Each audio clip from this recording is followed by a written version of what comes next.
biblical studies was basically a discipline of language and experience and spirituality, not so much a quest for historical facts. In the middle to late part of the 20th century, so just when I was in graduate school, the interest in the language in literature revived. And so my really career has been spent trying to tease out, using contemporary literary methods, what the narratives say, what the stories are, how symbolism works, and so forth. As Jeremiah was facing the biggest crisis that we think the Hebrew people had in the first millennium before the Common Era, so from 1000 to 0, if we can call it that.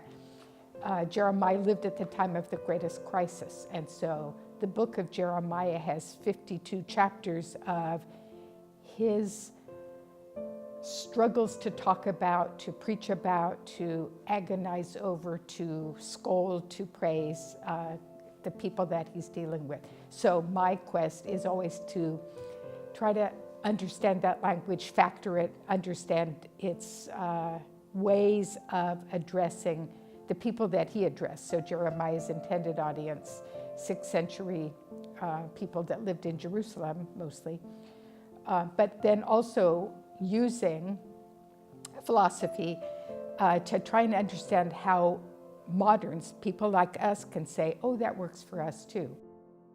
In the readings that we're having at Daily Mass this week, Jesus tells parables, which are rich stories of experience. And then in the Gospel of Matthew, which is where we are right now, the disciples say, we don't know what you're talking about.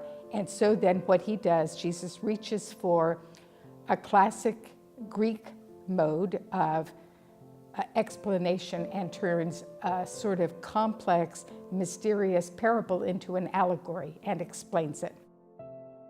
Lots of people know from Bible passages they've heard 1,000 times if they go to church. If they hear those read at the funeral of their grandmother, all of a sudden the passage is so different. So how to explain that?